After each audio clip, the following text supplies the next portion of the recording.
morning to everyone. First of all, I apologize for not speaking any Polish. I should know better, but that's it. It's my pleasure to be here. And this presentation is going to be about advances in IPv6 network reconnaissance. I modified the slideware as I was looking at other presentations and realized that maybe some of you might not might have not been present at an IPv6 network reconnaissance presentation before. So what I tried to do with this talk is provide like a very, very small summary of some things related to IPv6 network reconnaissance, and after that try to describe a little bit some of the recent advances that we did in this field. As a very brief introduction about myself, I work as a security researcher and consultant at SI6 Networks. I do quite a bit of work at the IETF, which is the standards organization for internet protocols, meaning that I write protocol standards. I have written an IPv6 toolkit, and before my current job, I was doing consulting for different organizations on the topic of communications protocol security. So that's my website. There's the quote that she referred to, and also some of these documents. A very small introduction. Obviously, you know what network reconnaissance is about.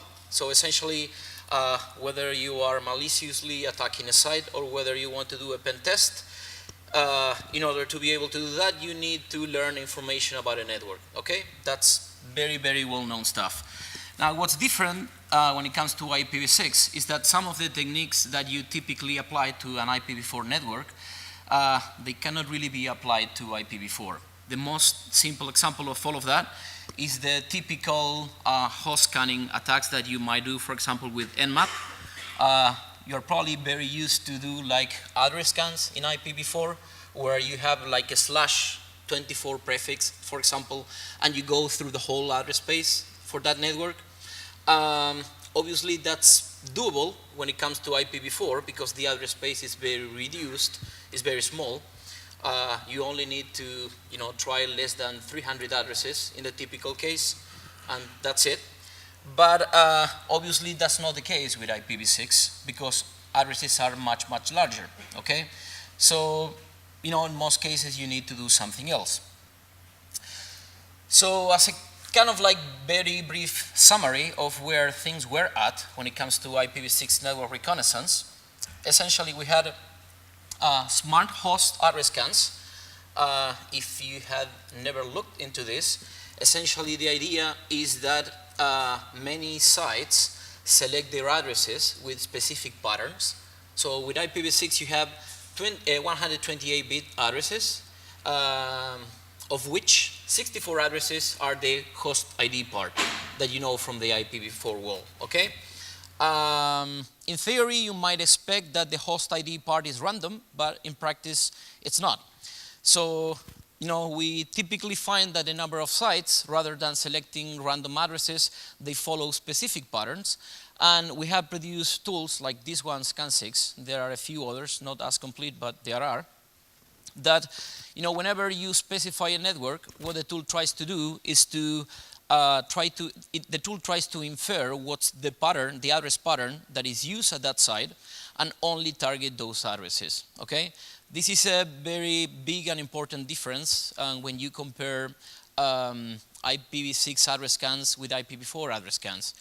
In the IPv4 case, you just go through the entire address space because the address space is small. You don't need to, do a lot of smarts about that. But with IPv6, unless you are able to reduce the search space, you will not be able to, do an address scan of a network. So this is stuff that, we already had, smart address scans. There are other techniques that are quite useful. DNS reverse enumeration. You might have read about it. I will provide a very brief summary about that. And other techniques that are borrowed from the IPv4 world. Okay? So what are the things that we will go through in this presentation? some stuff having to do with using search engines for host discovery, using certificate transparency for the same purpose. And also one thing that I will try to describe, like only a few things, time is reduced, is to see if there are any insights that we gain, from using these techniques in practice. So what does this mean? Like, when we were exploring different techniques for, IPv6 network reconnaissance, well, we came up with a bunch of ideas, which in theory, they would work. But then when we started to play with them in practice, well, we had a few small surprises in there. So what I will try to do in this presentation is provide some comments about that. First one is about leveraging search engines. I have seen quite a few tools that do this, except for some details that I have implemented in the tool that I produce. So first of all, let me try to introduce why I started to work on this particular tool. I was trying to do measurements about IPv6 deployment, like different things. Like, for example, coming up with a list of domains, like for specific countries, could be Argentina, could be Poland, could be any. And for example, I was trying to figure out what was the percentage of sites that had IPv6 deployed. So, it would be easy, just come up with a bunch of domain names for a specific country, then for each of those domain names, just try to obtain, the IPv6 addresses and the IPv4 addresses. If there are IPv6 addresses, that means that v6 is support, otherwise it's not. So what I tried to do when I first started with that experiment was to obtain a list of domain names. That's obvious. If you try to do those measurements for like global sites, it's not that hard. For example, you could download the Alexa top 1 million sites, and the list is there.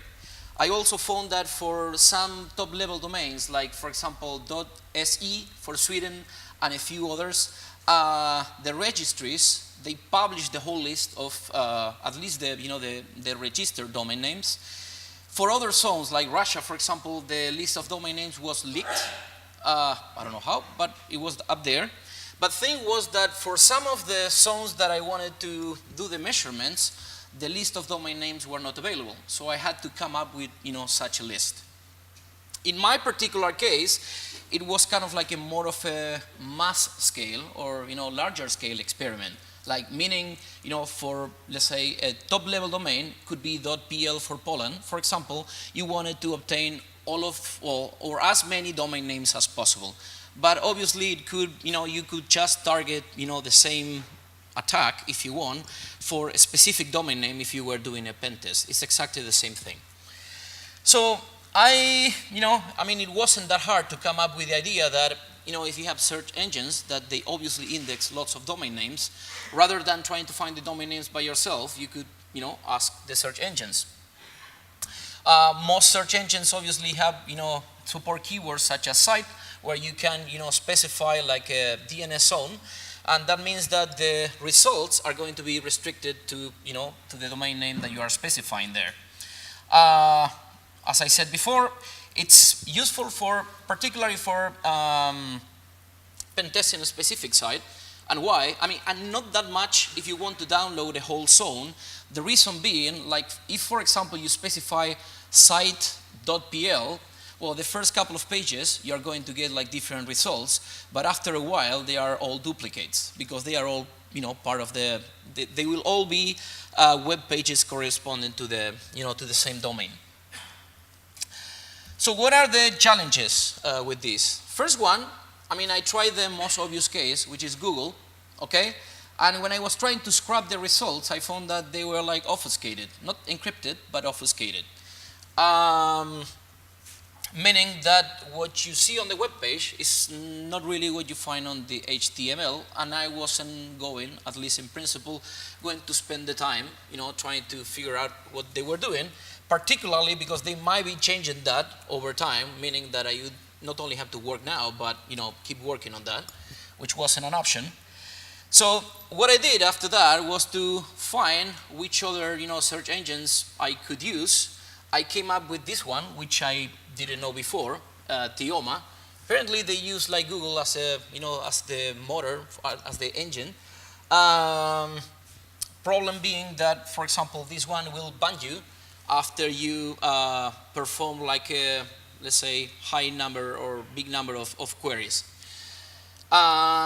It's usable if you are, for example, pen testing a specific site, because with a few queries you are going to obtain most of the domain names.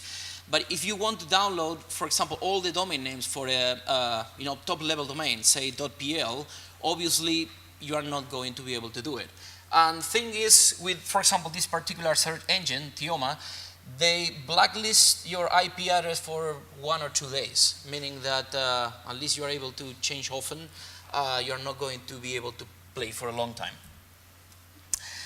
There are other ones that kind of like require you to keep state, meaning that it's not that you can just ask for a page with the results, but there's some kind of like cookie in the page which you can read and then you have to submit. Not a big deal. But at the end of the day, the one that I found, which is in the next one here, is Bing. Bing, the nice thing about Bing is that it provides, at least for this purpose, like good results, and it never actually bans you. Okay, so you can keep sending queries, and it never complains. So that's good for our purpose.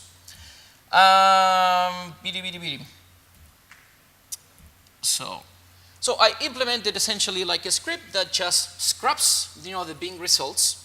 Now, obviously, the problem with just doing a basic script is that if you want to target, most importantly, like a top-level domain, say like navi.mil or something like that, well, and if there are like many web pages within that zone, after the 4th, 10th page, you start getting lots of duplicates, and it's hard to to get new results. So my first try was to to just add to a query string, like for example random letters A, B, C, that leads to different reordering of the results, which was kind of like okay, but not that good. And what I tried after that is essentially use Bing but with a dictionary. So that's essentially what I ended up producing for essentially leveraging a search engine for potentially downloading like let's say a top-level domain if you want. What the tool does, for example, in this case, it will produce a query string, like specifying in this case navi.mil for the site, and then it starts with each keyword in the dictionary that we are specifying, and after a number of duplicates, it just changes the keyword. So I mean, obviously it's not perfect, but for example, for some top-level domains, say, I didn't try. I don't seem to remember trying that with .pl. But for example, with .ar for Argentina, running the tool for a few hours, I was able to download about 100,000 domain names or something like that, which was quite, there were many more domains than the ones that I already had for the measurements.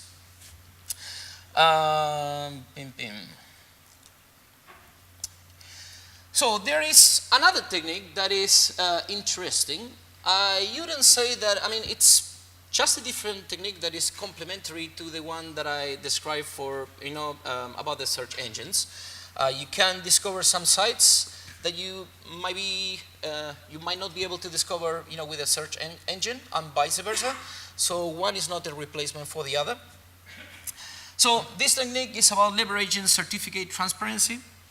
And as a very brief introduction, if you think about certificates, obviously they are useful, for example, for preventing man-in-the-middle attacks when the certificates are working properly. But obviously, as a system, let's say if you have a SSL client, you are not able, for example, to tell whether a certificate was issued by a rogue certificate authority. Okay? So obviously, if you know the certificate, you can detect man-in-the-middle attacks. But if there have been cases, I think I listed a few, there were at least 2 cases, DigiNotar, that was issuing certificates after being compromised. There was another case of Trustwave in which they were issuing subordinate root certificates because they wanted some of their clients to be able to sniff traffic. These are examples that SSL by itself cannot just prevent. If there's a certificate authority that was compromised, there's nothing that this as a system can do. And that's where certificate transparent framework comes into play. So the idea to put things very simple is to keep a centralized log of how the certificates are generated. So essentially, it's possible for owners of domain names to essentially figure out whether somebody has issued a certificate for a domain name that they own. And it's also possible for clients to some extent to be able to detect that there's something wrong going on with certificates that they are trying to employ. When it comes to the components of the certificate transparent framework, there are essentially 3 parts. The first one is the certificate logs. So essentially, when certificates are issued, obviously this is recorded into these logs. Then you have the monitors, which monitor all the certificate logs. And then the last element in this framework, you have the auditors, which could be like a piece of software, for example, in your browser, which tries to make sense out of these components. But the most important part, this was an introduction for the stuff that we will see afterwards. But the idea, or what's important from our perspective here, is that as a result of the certificate transparent framework, now you have a log, a centralized log, where you keep a log of all the certificates that have been issued, okay? So there's like a kind of, there's a log that you can actually search where, you will find, in theory, all the, certificates that, have been issued. So what did I do? Is I produce, this is a website, one of the logs where you can actually search for the certificates. But I produce a tool that, is able to search the logs and, provide the results in a more scriptable output. Essentially, you run the tool like that. You specify a zone. And for example, like in this case, I just specify the zone lacnic.net. Could be any example. But the idea is that you specify a zone, and as a result of that, you get all of those lists of domain names that were present in the in the logs that I referred to before. One thing that you have to keep in mind, you might wonder, well, what are the domain names that I might be able to find, let's say, here versus the search engines? Well, first of all, the domain names that you are able to find here are domain names for which a certificate has been issued. So if there is some site that doesn't use, for example, SSL at all, you will not be able to do anything with it. On the other hand, there might be certificates that are not being employed, for example, for the web or for FTP, for example. So in those cases, you wouldn't be able to find those domain names, with a search engine, but you would be able to find those domain names using the certificate transparency framework, okay? So again, with the certificate transparent framework, you are able to find domain names for which certificates have been issued, whereas on the other hand, when it comes obviously to search engines, obviously you will only be able to find domain names for which some form of content has been indexed. They are complementary. So if you try to, if you use the tool, trying to find domain names for a specific zone with a search engine, you will see the set of domain names that you find. Then you compare with the set of domain names that you find with this tool, and usually, they are not exactly the same results. So that's why I'm saying that they are complementary. What else? So these are 2, tools that I produced recently. And when I was, studying this topic, one of the, say, main topics when it comes to IPv6 network reconnaissance, which is actually one of the few topics that is specific to IPv6, is the patterns that IPv6 addresses follow in the real world. I was mentioning before that, if you look, let's say, if you download the top 1 million sites of Alexa, and you obtain all the corresponding IPv6 addresses, and you try to, analyze those addresses, you will find that those addresses follow patterns, specific patterns. Years ago, when we were, working on this topic, we produced statistics about, what were the patterns that these addresses were following, at least for the, Alexa's top 1 million sites. But the thing is that since we did that study, there are some things that changed. Specifically, I think that we had done this study maybe 5 years ago, and in the last, what was it, like 2-3 years, we published these 2 new RFCs, 7217 and 8064, which essentially changed the way in which IPv6 addresses are generated. If you had never seen how an IPv6 address looks like, well, you have the first example on the left-hand side. Obviously, it looks ugly because they are, 15 minutes, oh, we're fine. In which obviously it's a 128-bit long address written in hexadecimal form. And what I highlighted over there is that what you see in blue is, to some extent or another, the MAC address of the underlying network interface card. So if you did an if-config of this system, you would see that it has the MAC address 26, EC99, and blah, blah, blah, what you see in blue. I mean, there are minor details, but that's kind of like the, the idea. What we did, there's a bunch of security and privacy issues with, including MAC addresses in the interface ID. Among others, obviously, when you move from one network to another, the MAC address stays the same, so that means that you can be tracked. Obviously, if you generate IPv6 addresses by including a MAC address in the interface ID, that also means that the addresses will follow patterns, obviously, because, for example, if you purchase like all of the boxes in your network from the same vendor, well, the MAC addresses are usually going to be consecutive. So they will follow patterns, meaning that it's going to be easier for an attacker to actually scan the whole network. So we replaced that. That was the traditional scheme to generate IPv6 addresses, which we changed like, say, 1, 2, 3 years ago.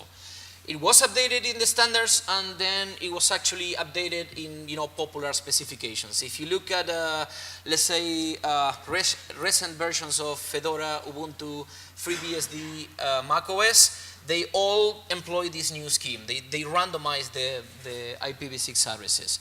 So what's on the left-hand side was changed to what's on the right-hand side, which essentially means the interface ID, the low order 64 bits, were replaced by a random number.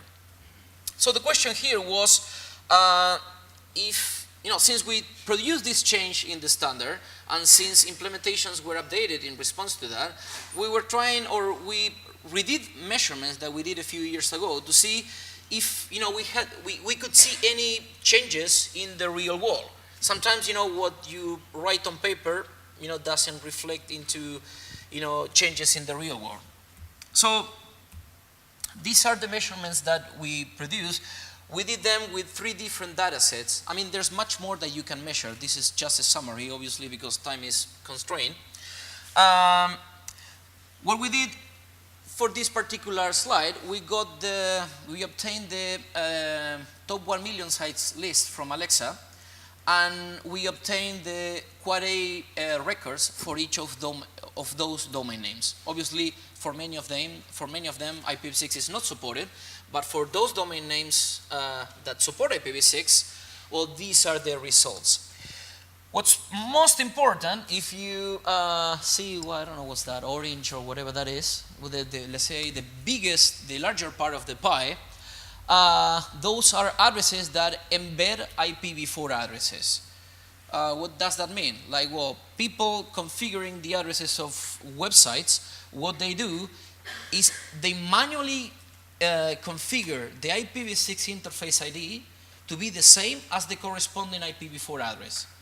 So let's say if that network interface card has a 10 point blah blah blah IPv4 address, they include the IPv4 address in the interface ID. You might wonder why they do that. Let's say my guess is that it makes it easy for them to remember the IPv6 address of the of the server. So if you do remember that the v4 address is blah blah blah, then it's easy to come up with the IPv6 address. Just the IPv6 prefix and then the IPv4 address. And then there is this part of the chart over here, this smaller part, which is about randomized addresses. Okay, that's a much larger set of addresses than what we had measured years ago. Okay, and when I first look at these results or these graphics, I say, okay, well, that means that the change we did in the specs, actually reflected into changes in the real world. Now, the part that I couldn't, let's say, come up with some sort of analysis that made sense is that if you look at the very small part in blue up there, those are addresses that embed the MAC address. Okay. The measurements that we did like 4 or 5 years ago had kind of like the same percentage of addresses including the MAC address. And that's the part of the puzzle, if you want, that I couldn't solve. So what I expected is that all the addresses or most of the addresses that at the time were including the MAC addresses now would migrate to addresses that are randomized. But they did not. So I don't really have an explanation of why those randomized addresses appear there. Maybe they are new systems, but it's not that we replace all of those addresses that contain the MAC address to randomized ones. These are similar measurements, but with a different data set. In the same way that these guys from Alexa, they publish the top 1 million sites. There's this company called Umbrella. I think they are owned by Cisco or something like that. They also publish their list of popular sites. And there is another company, yet another company called Majestic. I don't know what they do, but they also publish their list of popular domain names, which are useful if you want to, they are supposed to be the domain names that you find in these domain name sets. They are supposed to contain like popular domain names, okay? But the results are similar. So most of the addresses embed an IPv4 address in the interface ID, and you have like a larger set than before of randomized interface identifiers. Conclusions here when it comes to address scanning from the perspective of the attacker is that you have between 15 and 20% of randomized addresses. Those are addresses that, with the tools that we have right now for address scans, you wouldn't be able to discover in principle. Why? Because, they are addresses that are randomized in a 64-bit address space, meaning that you will not be able to find, they don't follow any patterns, and, that means that you will not be able to target them. I also mentioned before that, there was an increased number of randomized addresses, but the addresses that included the MAC addresses are still there in the chart. Some comments on DNS reverse mappings. For the sake of the following slides, I will assume that you know this technique, but I will just provide a very brief summary. In the same way that you can map a domain name into, let's say, an IP address, like when you type a domain name in your browser, it's possible to map an IP address, whether IPv4 or IPv6, into a domain name. Maybe one of the most obvious examples for that is that when you, for example, are running traceroute, you get the list of IP addresses that IP or IPv4, IPv6 addresses that correspond to routers, and along with them, you obtain the corresponding domain names. In order to be able to obtain those domain names, you have to employ the DNS reverse mappings. In the case of IPv6, is the IP6.ARPA zone that is employed for those reverse mappings. The idea is that you will decompose an IPv6 address into a string of hexadecimal digits, and if you map that string into a PTR record, you will be able to obtain a corresponding domain name. Now, if you look at the graphic that I have over there, it should be possible, it's actually possible to walk that zone as a tree instead of going brute force. Essentially, you start at the top of the tree, and then for each nibble, you try to obtain a domain name, and there are two possible responses that you can obtain. One is NX domain, and the other one is no error. If you obtain NX domain, that means that there's nothing in that part of the tree.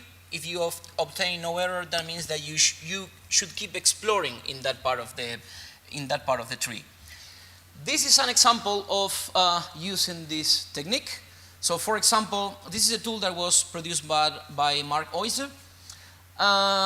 If you see at the top of the slide, essentially we run the tool and we specify an IPv6 prefix. And what the tool does, it walks the DNS reverse mappings tree trying to find PTR records for the corresponding v6 addresses. This is not an address scan. It's actually walking the DNS tree for reverse mappings. So what's interesting about this technique is that you can employ the technique for discovering, let's say, new addresses. But there are some lessons that we learned when we were employing this in practice. I have a very concrete example. I had left this tool running for, I think it was a /32, and after a couple of weeks, I go to that virtual machine and I find that I have like a few gigabytes log in theory of results. So I say, okay, well, that was quite nice. I'm going to, maybe I found lots of systems. Now, when I actually take a deeper look into the log, I see that there are tons and tons of domain names like this. What does it mean? That there are different sites that rather than specifying mappings for specific addresses, they just use wildcards. Meaning that you think that you are discovering a lot of addresses, but you are just hitting wildcards. That happens for a lot of sites. Deutsche Telekom comes to mind, but there are a few others. This is like Yahoo, if I remember correctly. Yeah. There's another one, another lesson that I learned by running this with a lot of sites, which is that in theory you can specify a prefix of any length when you run this tool, like a /32, and it should be okay. Now, in practice, what happens is that if you try to use these techniques, for example, for prefixes that are shorter than a /48, well, somehow your queries are filtered somewhere. So what we learned was that it's more effective, more reliable if you use /48s or smaller prefixes. So that means that, for example, if you want to scan a /32, what you should probably do is, split that /32 into smaller prefixes, like, for example, /48s. Closing this is just a very brief summary.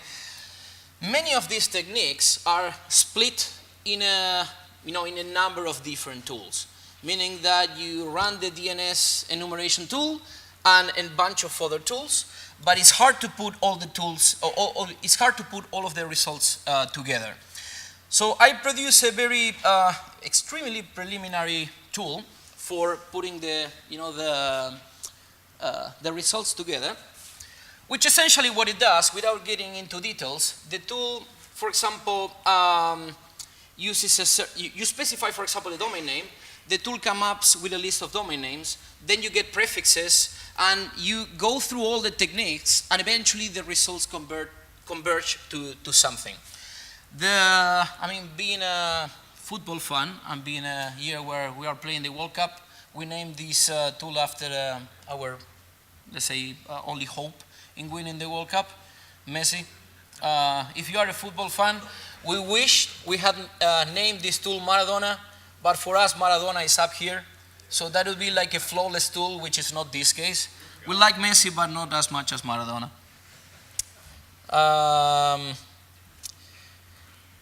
Acknowledgements, Dorota and Blacek. I know that I was painful.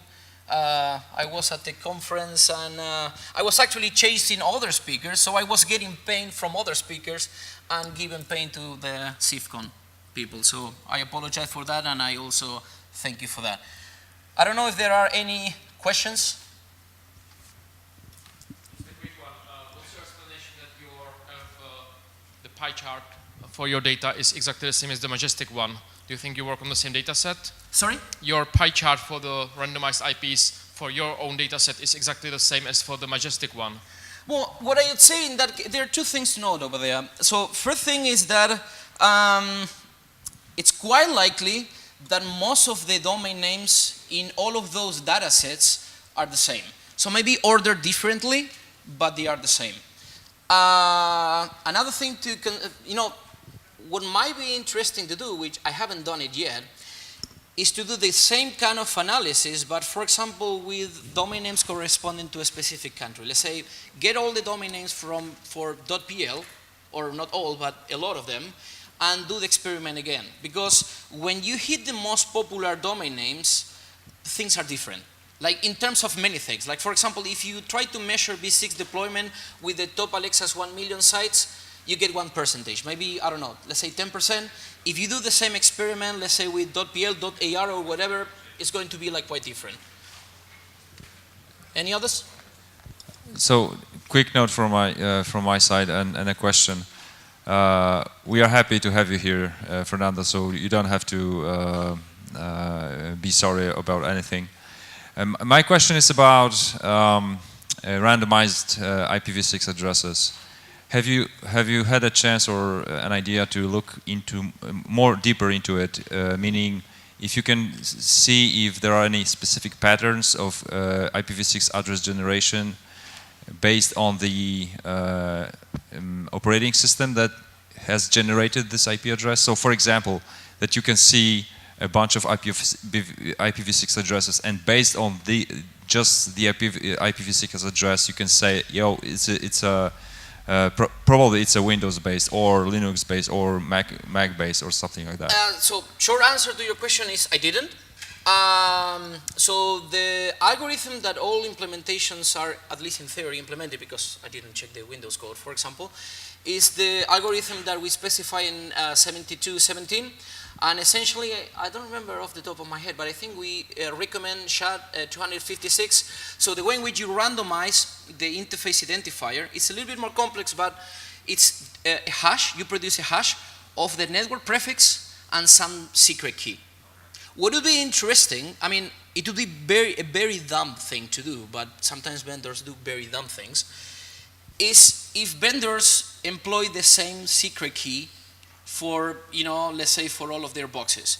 I mean, I will not name the vendor, but years ago we were working on something very similar, which essentially was an algorithm that required a secret key. So the whole security of the algorithm had to do with the secret key. So I get an email from this vendor, and like a big vendor, and they say, well, does the secret key really have to be secret? And their idea was that they were going to set the same secret key for all boxes. I mean, that was like this, but sometimes you find that kind of stuff. Hopefully, they will not do that. We were, based on that experience, we were very explicit that, the secret key should change. And actually what we say is that, I mean, without getting into the details of the recommended algorithm, is that the secret key should be a random number that you generate when you install the system. So it should be different for all boxes. But I didn't do the measurements trying to come up and see if, let's say, I could infer the operating system. Thanks. Thanks for the talk. I would like to ask you, how many domain names have you discovered, and how many IPv6 unique addresses have you discovered during your... Sorry, go again? How many domain names and how many IPv6 addresses have you discovered during your work? I mean, it depends on the zone that I explore. Like, for example, if you look at if you use the data set, like the top 1 million most popular sites, Alexa, Majestic, and so on, Let's say you get a larger number of, let's say, of IPv6 enabled domain names. I don't remember if it was like 10-20% or something like that, but around 10-20%. But the numbers are totally different. Like, for example, if I look into the .ar, which is the country code for Argentina, the numbers are way worse. What happens is that if you look at, the domain names from those, for Alexa top 1 million sites, they are usually like more popular and bigger sites, which might have decided to deploy IPv6. But usually when you go to smaller sites, the numbers that you get with IPv6 deployment are not quite good. Actually, I recently measured for Argentina, and I think the numbers were smaller than 10%. And it also changes a lot depending on the type of organization. For example, when I did the measurements for Argentina, which based on the tools that you have here, I mean, you could even do the measurements yourself. I could do them, but the tools are available. But for example, if you look at some top-level domain, for example, let's say .com.pl. For .com sites, usually the B6 deployment is way larger than government sites or larger than educational sites. So it changes a lot. Obviously, when you do the analysis for the whole country, let's say you might assume that it's an average 10-20% deployment, but then you find out that it's the .com that masquerades all of the others. Oh, okay. So it takes a lot of time, and do you share some of your results somewhere, or? Oh yeah. So I did a presentation last week. I published the results for Latin America, but if you drop me an email, I can send you even the list of domain names that I have if you want to explore that yourself. Great, thanks, I will. Good. Okay, we need to wrap up because our coffee break is shrinking. So Thanks. thank you, Fernando. Good luck on the World Cup.